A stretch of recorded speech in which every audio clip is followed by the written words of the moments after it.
Tell me everything you know. I'm not telling you a thing. Tell me everything you know. I'm not telling you a thing. Who are you working for? Why are you here? Terrorist. Tell me! I said tell me! Tell me!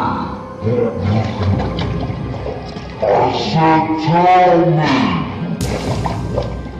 You're a terrorist,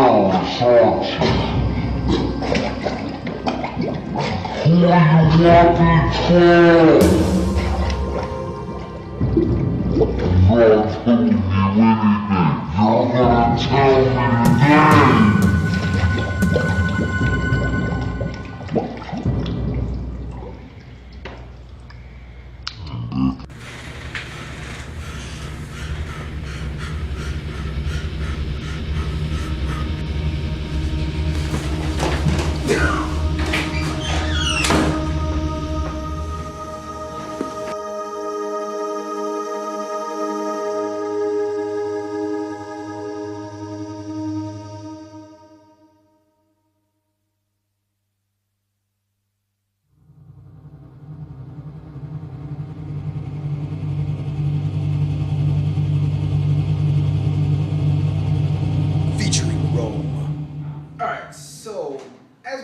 Terrorism is a major issue in the world today, as like in 2001 World Trade Center.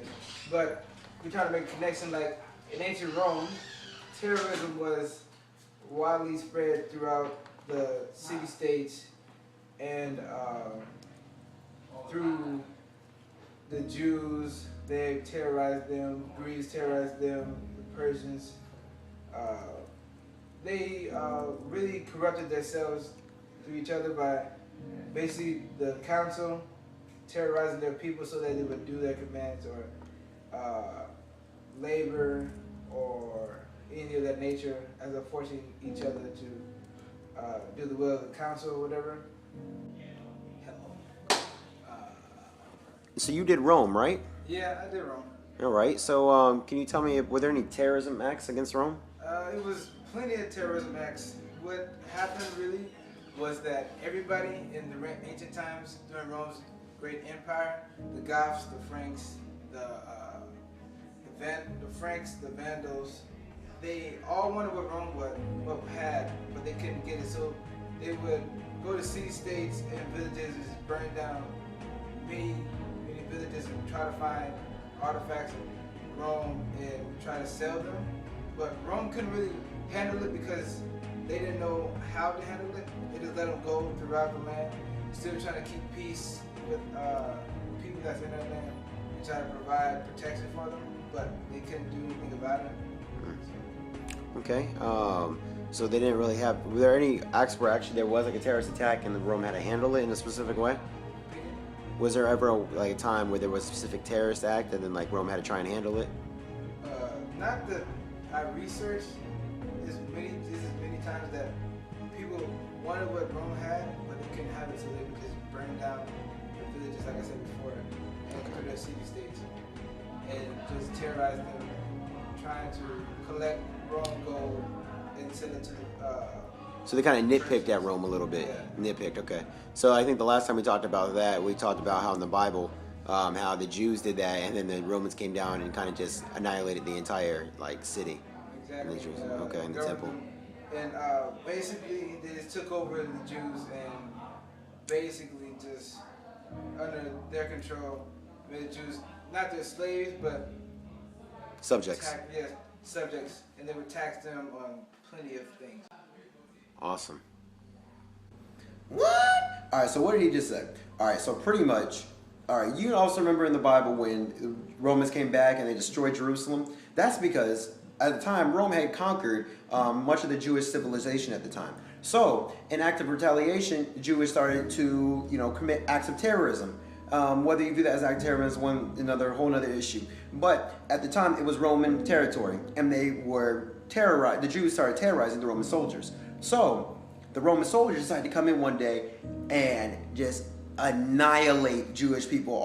They said the blood flow off the temple steps. So death.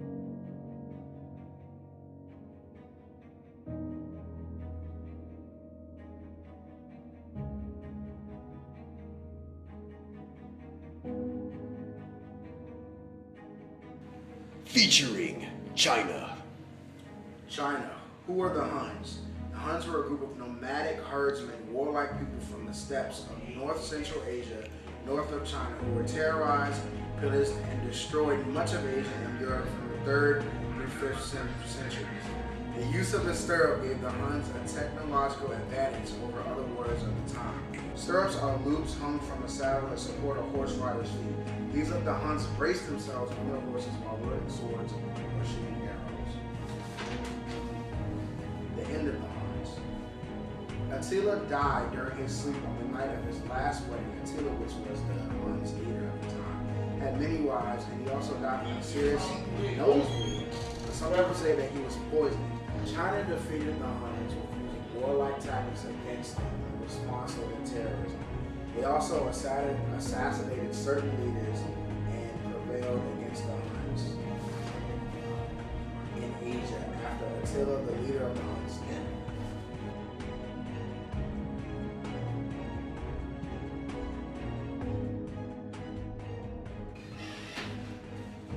Featuring Islam. Terrorism, a terrible thing.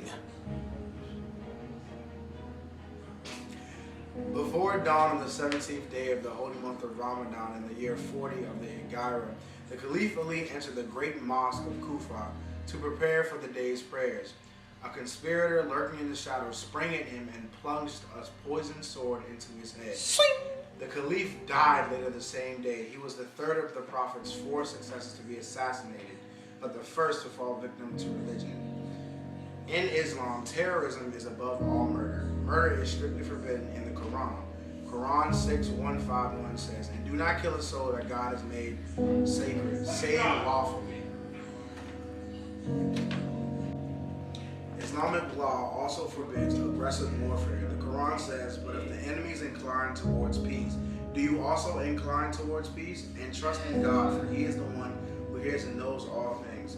The Quran chapter, the Cow 2190 says, "Fight in the way of God against those who fight against you, but begin not hostilities. Lo, God loveth not aggressors." So in Islam, terrorism, they do not stand for it at all. It's against the law of the Quran. And this can be dealt with in capital punishment, jail time, or even death or capital punishment.